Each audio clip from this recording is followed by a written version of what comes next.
Now, I want to share a story with you, and this is actually an article that I wrote over the weekend called All Wars Are Bankers' Wars. And I went in, I did a lot of research. It's posted to the front page of whatreallyhappened.com. I understand it's already gone viral. It's being reposted around the web. But I wanted to basically tell it to you here on the radio show. And it's a very long story. We're probably going to take the rest of the hour to do it. But it's something that you need to understand, that all of these wars and assassinations that we're told are crazed lone nut assassins or weapons of mass destruction or bringing democracy, all of them track back to the private central bankers as the initiating event. And the more you study this, the more you will realize all the wars are wars for the bankers, for the private central bankers. And I know a lot of people are going to have difficulty comprehending this, just how many of these wars we have fought as a nation were fought for no other purpose than to force private central banks onto nations that did not want them. So we're going to have a few examples so you understand why at this particular time in history the United States government is mired in so many wars against so many foreign nations. And there's plenty of precedents for this. Now, going back to the beginning, the United States fought the American Revolution primarily over King George III's Currency Act, which forced the colonists to abandon their own government-issued currencies and conduct business only using printed banknotes borrowed at interest from the Bank of England. If you go back to the writings of Ben Franklin, direct quote, the refusal of King George III to allow the colonies to operate an honest money system which freed the ordinary man from the clutches of the money manipulators was probably the prime cause of the revolution. That's Ben Franklin. Now, our public schools don't teach that because you're not supposed to know that the bankers were really behind the American Revolution. After the Revolution, the United States adopted a revolutionary, radically different economic system in which the government issued its own value-based currency so that private banks couldn't skim the wealth of the people through interest-bearing banknotes. So the American Revolution was fought primarily to free the American people from King George III's Currency Act, which ordered them to conduct all business using printed banknotes borrowed at interest from the Bank of England. So the Bank of England was just, raking in wealth from the labor of the American people in exchange for ink and paper. And that fueled the anger that led to the American Revolution. Your public schools don't spend a lot of time on that, but that was really what it was all about. So the revolution was over, the United States was born, but the private bankers are nothing if not dedicated to their schemes to acquire other people's wealth, and they knew full well how easy it is to corrupt a nation's leaders. Now, just 1 year after Mayor Amschel Rothschild had uttered his infamous, "Let me issue and control the nation's money, and I care not who makes the laws," private bankers succeeded in setting up a new private central bank called the First Bank of the United States, largely through the efforts of the Rothschilds' chief supporter in the United States, Alexander Hamilton. Now, this First Bank of the United States was founded in 1791, and by the end of its 20-year charter, the First Bank of the United States had almost ruined the nation's economy while enriching the bank's owners. As a result, Congress refused to renew the charter and signaled their intention to go back to a state-issued, value-based currency on which the people paid no interest at all to any banker. This resulted in a threat from Nathan Mayer Rothschild against the U.S. government. Quote, "Either the application for renewal of the charter is granted, or the United States will find itself involved in a most disastrous war." End quote. Congress still refused to renew the charter for the First Bank of the United States, whereupon Nathan Mayer Rothschild railed, quote, "Teach those impudent Americans a lesson. Bring them back to colonial status." End quote. Financed by the Rothschild-controlled Bank of England, Britain then launched the War of 1812 to recolonize the United States and force them back into the slavery of the Bank of England's banknotes, or to plunge the United States into so much debt they would be forced to accept a new private central bank. And the plan worked.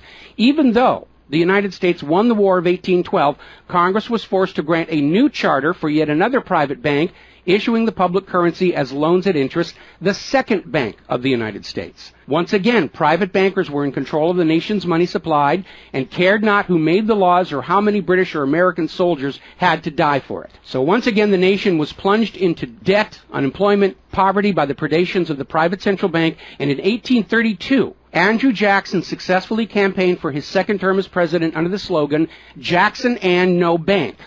True to his word, Jackson succeeded in blocking the renewal of the charter for the Second Bank of the United States of America. And this was where that famous quote came from Andrew Jackson. Quote, "Gentlemen, I too have been a close observer of the doings of the Bank of the United States. I have had men watching you for a long time, and I am convinced that you've used the funds of the banks to speculate in the breadstuffs of the country. When you won, you divided the profits amongst you, and when you lost, you charged it to the bank. You tell me that if I take the deposits from the bank and annul the charter, I shall ruin 10,000 families. That may be true, gentlemen, but that is your sin. Should I let you go on, you will ruin 50,000 families, and that would be my sin. You are a den of vipers and thieves. I've determined to rout you out, and by the eternal God, I will rout you out.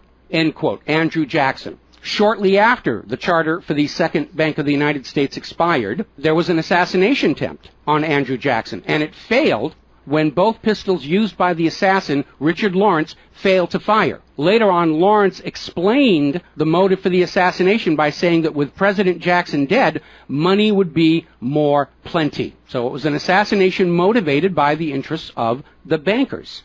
Now, our public school system is as subservient to the bankers' wishes to keep certain history from you, just as the corporate media is subservient to Monsanto's wishes to keep the dangers of GMOs from you, and the global warming cult's wishes to conceal from you the fact that Earth has actually been cooling for the last 16 years. So it should probably be no surprise that the financial dimension of the Civil War are not well known to the average American. It's portrayed in our history books and our popular media as an internal dispute over slavery, but in fact it was a war with global implications.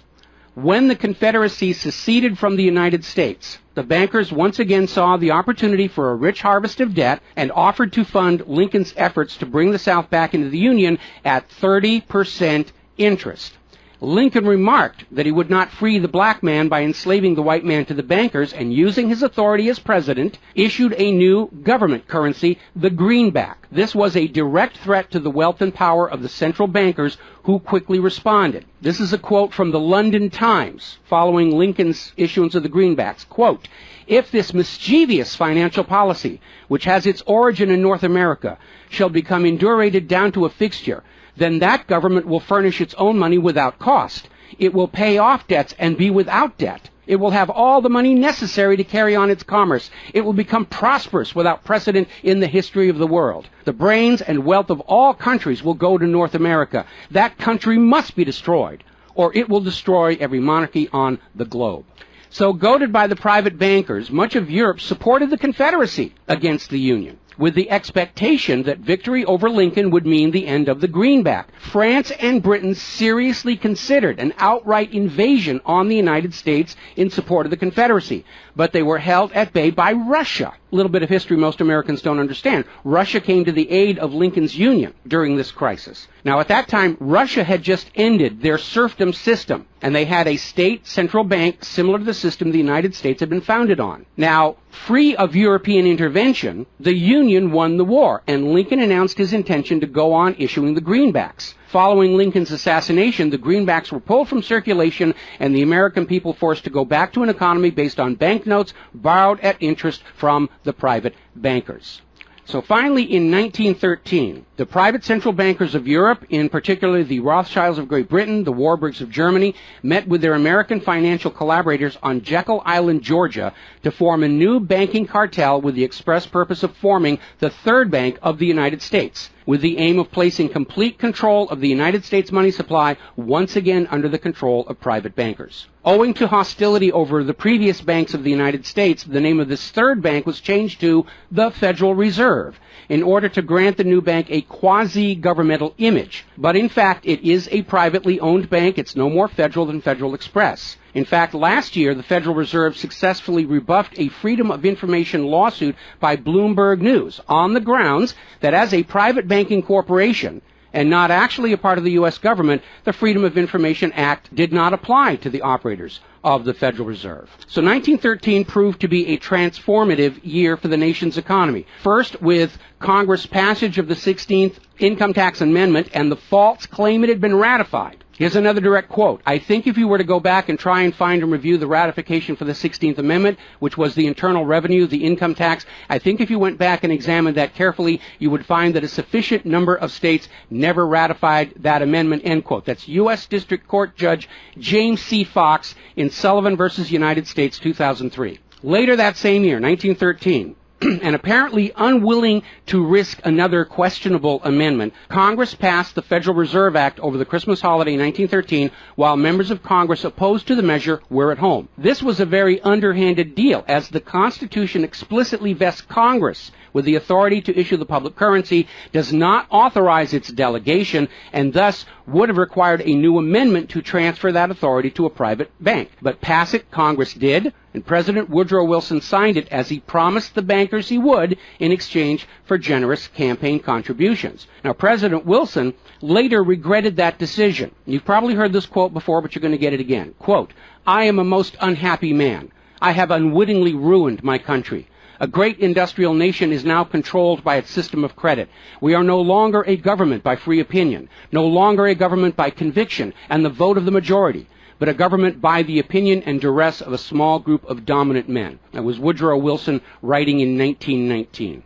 Now, 1 year after the passage of the Federal Reserve Act, World War I started, and it is important to remember that prior to the creation of the Federal Reserve, there was no such thing as a world war. Now, World War I actually started between Austria, Hungary, and Serbia, but quickly shifted to focus on Germany. Why Germany? They didn't start the war. Why was Germany the villain in World War I? Well, the real reason was their industrial capacity was seen as an economic threat to Great Britain. Great Britain's pound was already in decline at the time because too much economic emphasis was on banking and finance, and not enough was on agricultural development, industrial development, and infrastructure. It's very much like the situation we have in the United States right now. All the financial operatives, they want to play the Wall Street games, and other parts of the economy are being neglected. We've lost a great deal of our manufacturing.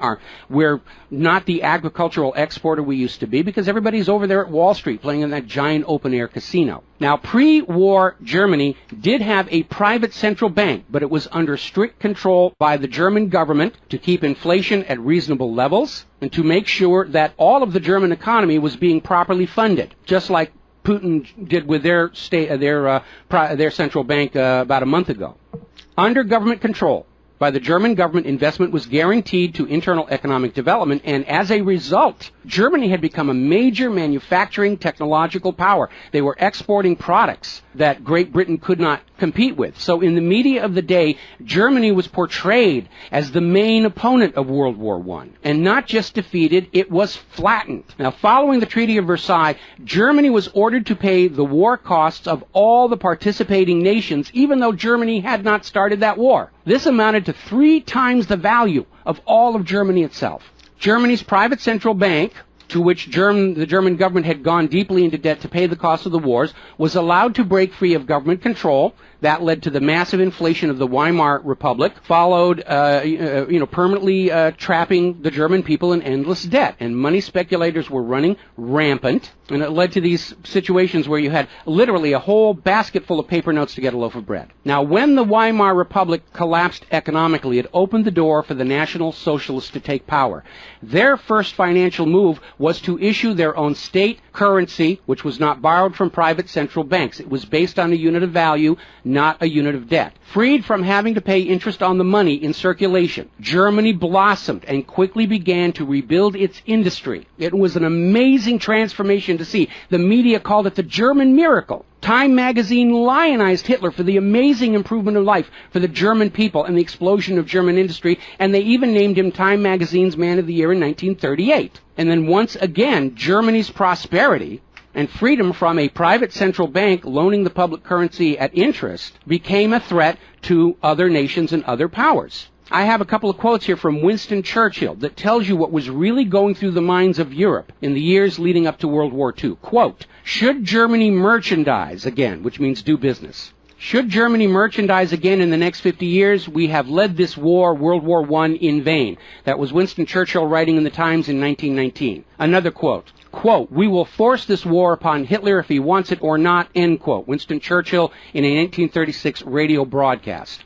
Quote, "Germany becomes too powerful. We have to crush it." end quote. Winston Churchill in November 1936 speaking to U.S. General Robert Wood. Quote, "This war is an English war, and its goal is the destruction of Germany." Winston Churchill, autumn 1939 broadcast. So it was all about economics and profitability. Now, Germany's state-issued value-based currency was also a direct threat to the wealth and power of the private central banks around the world.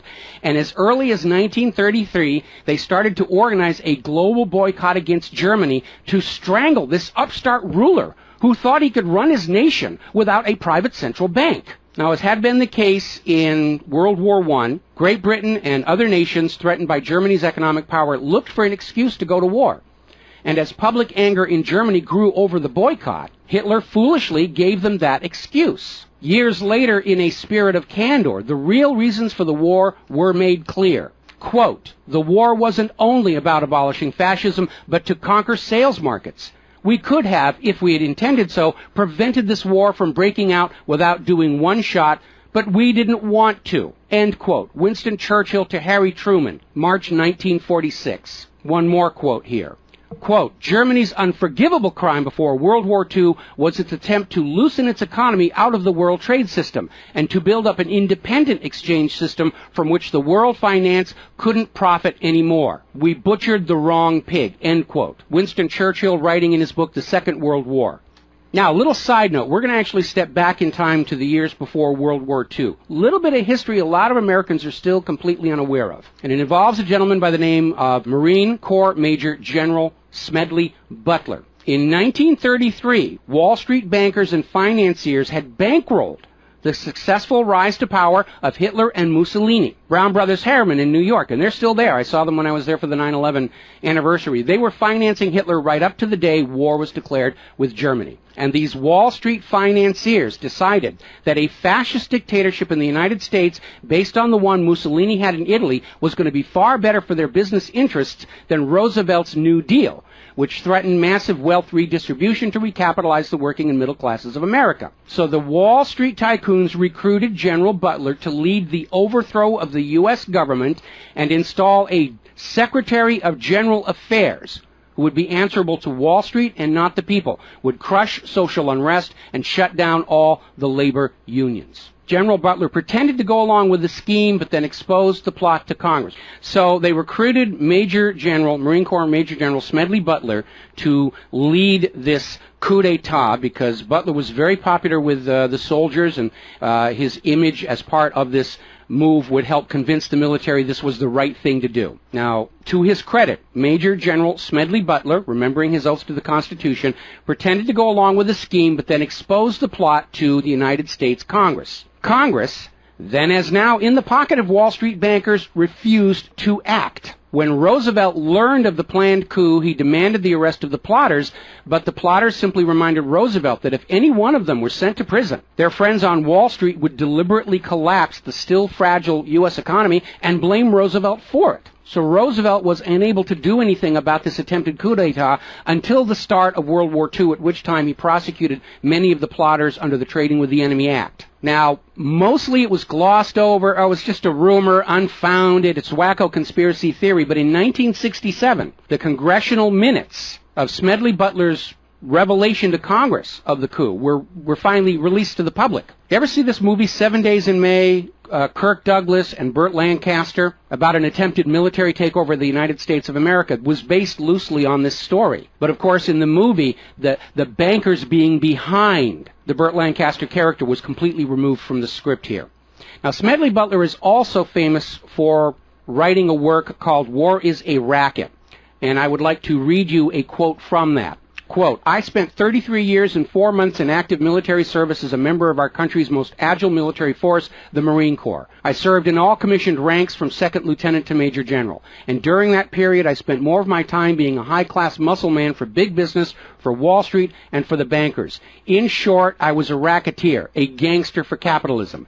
I suspected I was just part of a racket at the time. Now I'm sure of it. Like all members of the military profession, I never had an original thought until after I left the service. My mental faculties remained in suspended animation while I obeyed the orders of the higher-ups.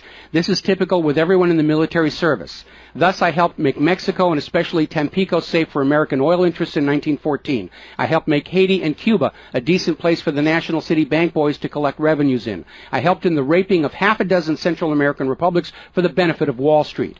The record of racketeering is long. I helped purify Nicaragua for the International Banking House of Brown Brothers in 1909 through 1912. I brought light to the Dominican Republic for American sugar interests in 1916. In China in 1927, I helped see to it that the Standard Oil went its way unmolested. During those years, I had, as the boys in the back room would say, a swell racket. I was rewarded with honors, medals, and promotion. Looking back on it, I feel I might have given Al Capone a few hints. The best he could do was operate his racket in 3 city districts. I operated on 3 continents. General Smedley Butler, former U.S. Marine Corps Commandant, and he wrote that in 1935. So, now moving forward here. As president, John Fitzgerald Kennedy understood the predatory nature of private central banking. He understood why Andrew Jackson fought so hard to end the Second Bank of the United States.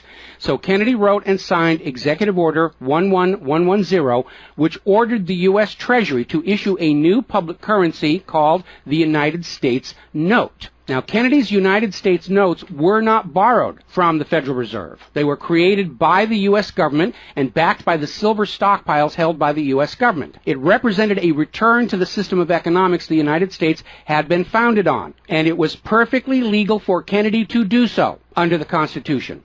All told, some $4.5 billion went into the public circulation, which eroded interest payments to the Federal Reserve and loosened their control over the nation. 5 months after signing Executive Order 11110, John F. Kennedy was assassinated in Dallas, Texas, and the United States notes pulled from circulation and destroyed.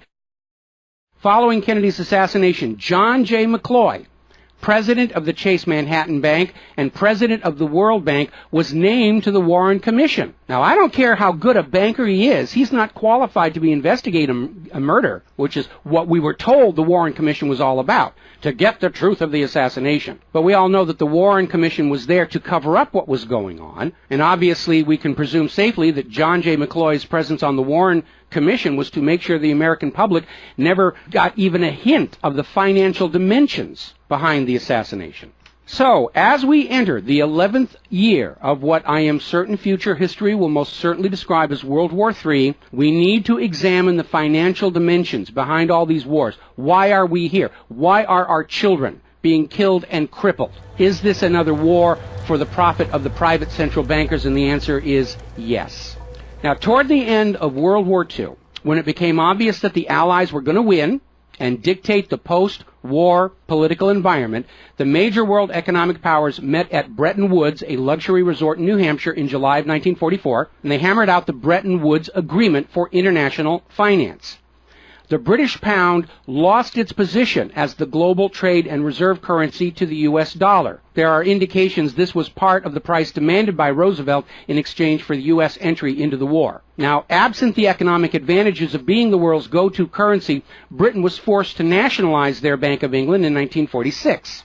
The Bretton Woods Agreement, ratified in 1945, in addition to making the dollar the global reserve and trade currency, obligated the signatory nations to tie their currencies to the dollar. The nations that ratified Bretton Woods did so on 2 conditions. The first was that the Federal Reserve would refrain from overprinting the dollar, basically as a means to loot real products and produce from other nations in exchange for ink and paper. It basically was an imperial tax imposed by the U.S. economic system on the rest of the world. That assurance of no overprinting was supposedly backed up by the second requirement, which was that the U.S. dollar would always be convertible back to gold by the U.S. government at $35 an ounce.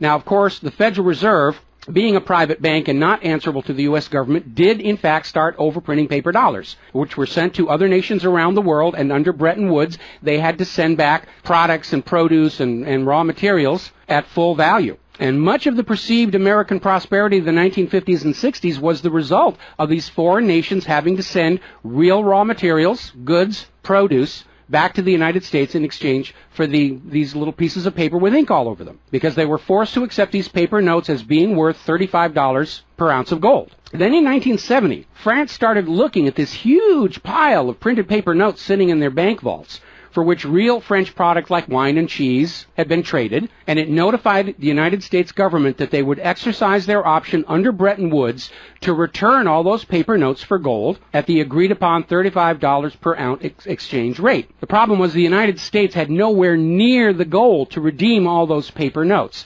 So on August 15, 1971, Richard Nixon temporarily, nudge, nudge, wink, wink, say no more, suspended gold convertibility of the U.S. Federal Reserve notes. This Nixon shock, as it was termed at the time, effectively ended Bretton Woods, and many global currencies started to delink from the U.S. dollar. And it created another problem, because the United States had been collateralizing their loans, money borrowed from other governments and foreign investors, with the American nation's gold reserves. And with the awareness that there wasn't enough gold to redeem all the Federal Reserve notes, lenders to the U.S. were starting to wonder, did the U.S. government have enough gold to collateralize their outstanding debts? Foreign nations began to get very nervous about the loans to the United States, and they were understandably reluctant to loan any additional money without some form of collateral. So what Richard Nixon did is he founded the environmental movement with the EPA and its various programs like wilderness zones and roadless areas and heritage rivers, wetlands, and all these other little different programs, which all took vast areas of public lands and made them off limits to the American people, who are technically the owner of all those lands. But Nixon had no concern for the environment, and the real purpose of this land grab, under the guise of the environment, was to pledge those pristine lands and their vast mineral resources as collateral on the outstanding national debt. The multitude of all these different programs was simply to conceal the scale of the land grab and collateralization of the American people's heritage. And it actually today covers almost 25% of the entire nation, is now locked up by these EPA programs and pledged as collateral on government borrowing. Now, with open lands, available lands for collateralization already in short supply, the U.S. government embarked on a new program to shore up sagging international demand for the dollar. The United States approached the world's oil-producing nations, mostly in the Middle East, and offered them a deal. In exchange for only selling their oil for dollars, the United States would guarantee the military safety of those oil-rich nations. The oil-rich nations would agree to spend and invest their U.S. paper dollars inside the United States, particularly in U.S. Treasury bonds, which would be redeemable through future generations of U.S. taxpayers. The concept was labeled the petrodollar. In effect, the United States, no longer able to back the dollar with gold, was now backing it with oil, other people's oil. And that necessity to keep control over those oil nations to prop up the dollar has dominated America's foreign policy in the region ever since. But as America's manufacturing and agriculture has declined, the oil-producing nations faced a dilemma. Like France, they've got piles and piles of these paper notes and treasury bonds piling up in their vaults, and there really wasn't all that much except real estate they wanted to buy from the United States of America. Europe's cars and aircraft were superior and less costly. In more recent times, America's experiment with GMO food crops has led a lot of nations to simply avoid buying U.S. agricultural exports. Israel's constant belligerence against its neighbors has caused the oil-producing nations to wonder if the U.S. could actually keep their end of the petrodollar arrangement. So oil-producing nations started to talk of selling their oil for whatever currency the purchasers wanted to pay. Iraq, already somewhat hostile to the United States following Desert Storm, demanded the right to sell their oil for euros in 2000. In 2002, the United Nations agreed that Iraq had a right to sell their oil for euros under the Oil for Food program. 1 year later, 2003, the United States reinvaded Iraq, lynched Saddam Hussein, and placed Iraq's oil back on the world market, only available for U.S. dollars.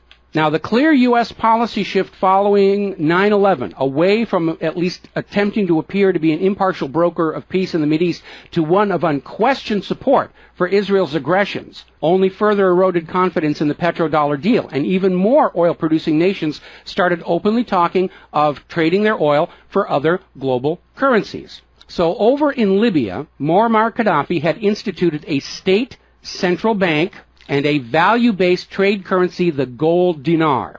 Gaddafi then announced that Libya's oil was for sale, but only for the gold dinar. Other African nations, seeing the rise of the gold dinar and the euro, even as the U.S. dollar continued its inflation-driven decline, flocked to the new Libyan currency for trade.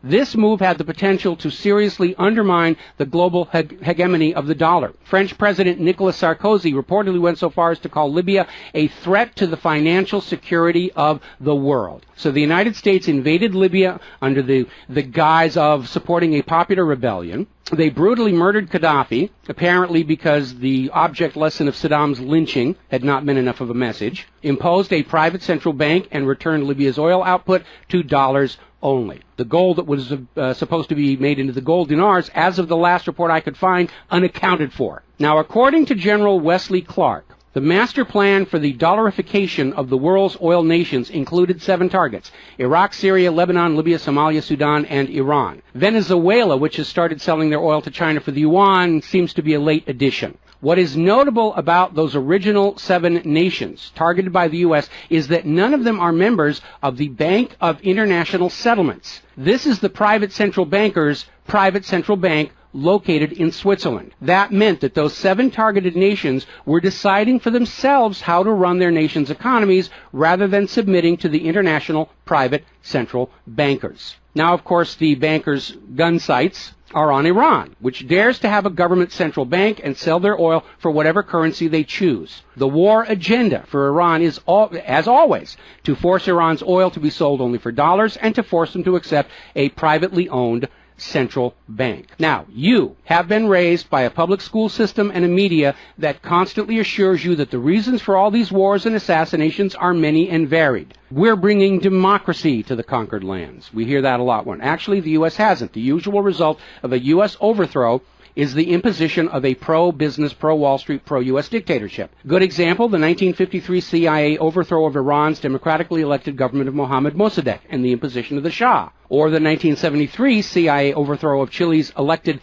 government of President Salvador Allende and the imposition of the dictator Augusto Pinochet. Another one of the excuses we'll get is we have to save the people from a cruel oppressor. That's the one they're using in Syria right now. Revenge for 9/11. That was a big one going into Iraq. And then later on, President Bush was caught on video saying, no, Iraq had nothing to do with 9/11. And behind all of them, that tired, worn-out, catch-all excuse for invasion, weapons of mass destruction. Assassinations are always passed off as crazed lone nuts to obscure the real agenda. And the real agenda of the bankers is very simple. It is enslavement of the people by creation of a false sense of obligation. Now, that obligation is false because the private central banking system by design creates more debt than money with which to pay the debt. There is no way out the way it's set up. It's impossible to escape as long as you're playing by their rules. And you need to understand, private central banking is not science. It is a religion. It's a set of arbitrary rules created to benefit the priesthood, meaning the bankers, and it is supported only because people believe this is the way it's supposed to be.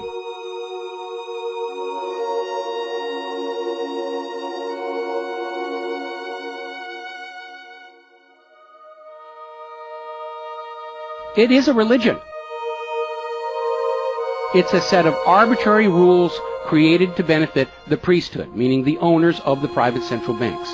The fraud persists with often lethal results only because the people are brainwashed into believing that this is the way life is supposed to be, and no alternative exists or should even be dreamt of.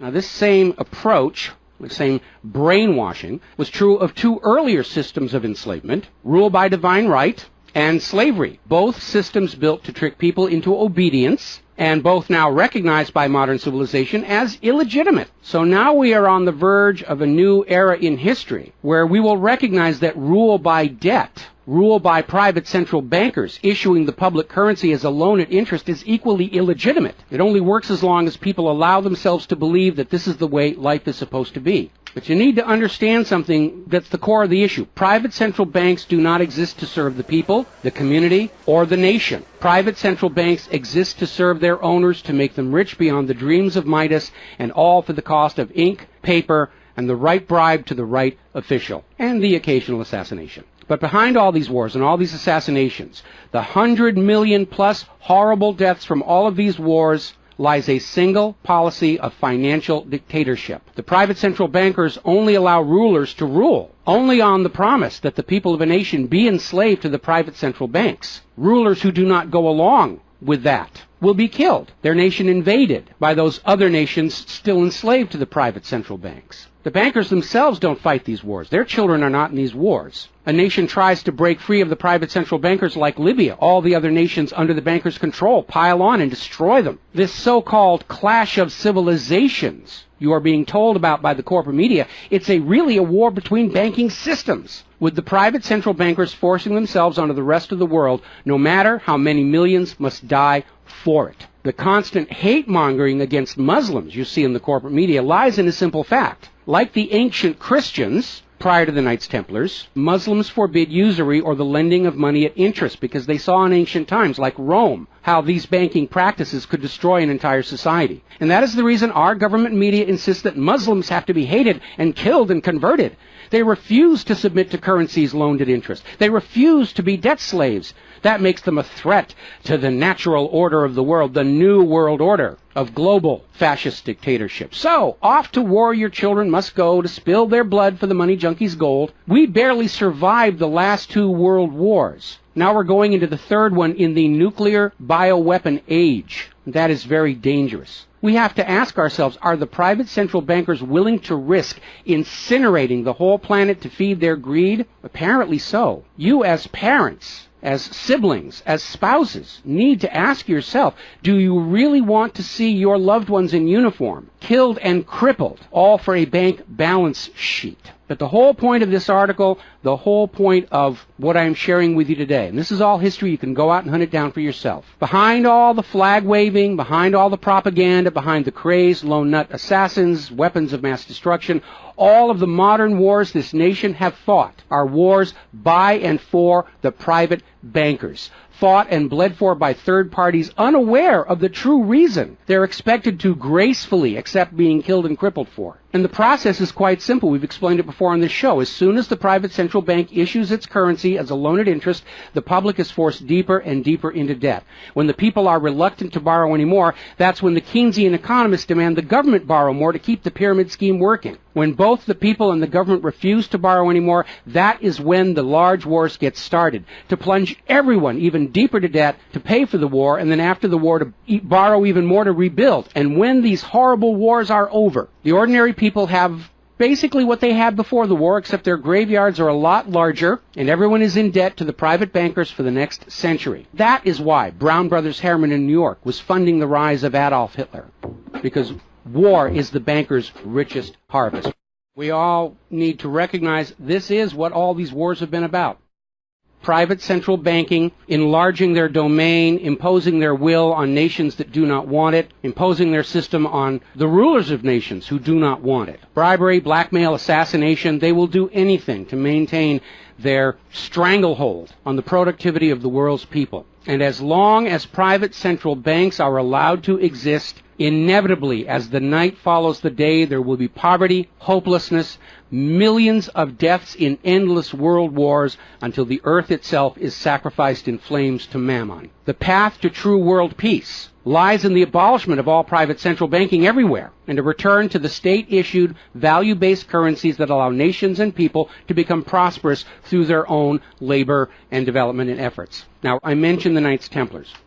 Prior to the Knights Templars, Christianity, like Islam, forbade usury because Christianity, much of Orthodox Christianity, came out of Rome, and they had seen firsthand what debt-based economies do, even to the Roman Empire. They'd seen it firsthand. So they had a ban on usury. And the Knights Templars were able to basically either bribe or blackmail the Pope to get a special dispensation that allowed them to rent money, is what they called it. They didn't call it usury, they called it renting money. A lot of modern predatory banking practices were pioneered by the Knights Templars. and they plunged Europe into hopelessly unpayable debt until finally French King Philip IV, otherwise known as Philip the Fair, did the only solution he could do, because he understood as long as you believed in the rules of the bankers, as long as you played by the rules they created to serve themselves, you are hopelessly trapped. And so Philip thought outside the box, and I know he's demonized for it, but in looking at the history of the Templars, it was his last resort. He sent messages to all of the regions in France, secret orders on the same time, in the same moment, on the same day. All of the Templars were arrested, and their commanderies, which is what they called their banks, were broken into, looking for looted wealth. They didn't find a lot of it. It was a paper empire, just like the Federal Reserve is. It's all based on paper. There's nothing of any real value there. It's all paper notes. And he sent the Templars to prison and execution, except for Scotland and Portugal, where the Pope and King Philip IV really didn't have a lot of control. I think that the governments of the world, looking at the situation, looking how close we are to seeing this current world conflict emerge into a full-blown global thermonuclear war, that maybe they need to start thinking about the wisdom of King Philip the Fair and say it's time to simply grab all these private central bankers all at the same time so they can't simply skedaddle from one nation to another and come back and try the same thing again, as they will inevitably do, because these people are addicts. They're hopelessly addicted to other people's money. That's why we call them money junkies. When we see somebody who's addicted to cocaine or methamphetamine or heroin, and we can easily see how they're destroying their home and community around them. Now we need to look at these money addicts and look at how they're destroying the entire world around them. And it's time for an intervention. It's time for us to become private central banking heretics, to stop believing that this is the way life is supposed to be, because it isn't. It isn't even the way the United States was actually started. And they're trying as hard. Look at the destruction of our nation. We used to be the world's greatest nation. Now the most generous estimate is we're down to number 16 and still falling. And yet, despite the destruction to our nation, its infrastructure, its children, its quality of medical care, the quality of its manufacturing output, we still are compelled somehow to go out and force this same banking system onto the rest of the world at the point of a bayonet. Does that make any sense at all? Not to a rational human being. To a money junkie, yeah, it's perfect. But we're really at a crisis point in history. And the first step to resolving that crisis, to not let it go any further into a potential nuclear war, is to recognize that private central banking, ruled by manufactured illusion of debt, is no more legitimate a system of governance than rule by divine right or rule by slavery. We all need to recognize the true cause of all the pain and suffering and wars. It's not the terrorists, it's not Al-Qaeda. These are just distractions and set pieces put in front of your eyes so you can't see the very clear pattern behind much of modern human history. It's a war of banking systems, with the predatory private central banks seeking to eradicate any nation and any ruler that would dare try and operate their economy outside the control of the private central bankers. That's the real cause for the war. Is it something you're willing to fight and die for, to support these private central bankers? Is it something you're willing to let your sons and daughters and brothers and sisters be blown to bloody bits for, so the money junkies can have their latest fix, just a little tiny bit more gold or a little larger number on the bottom of that brokerage statement, so they can have today's thrill, their fix of money that is bought with the blood of your children? I don't think so. But the time has come to point out what really is the cause of all causes behind all the wars and suffering that our planet is having to endure and our people are having to endure. The common enemy of all humankind are private central banks issuing the public currency as a loan at interest. And as history will show, they will do anything, up to and including global wars, to keep their lock on yours and your children's future economic well-being and productivity. We're not a free society. Media will tell us that we're free, but we're not free. We are slaves. Our slave chains are made of paper, and that paper is the Federal Reserve note. Too few of our leaders have tried to stand up to this system of enslavement, usually with lethal results. But if all the people of the world at the same time stand up and say no more private central banks, it will come crashing down, just as slavery did, just as rule by divine right did, and then we'll be embarking on a new era in human history, where the emphasis on social development is on the people and not on the money junkies.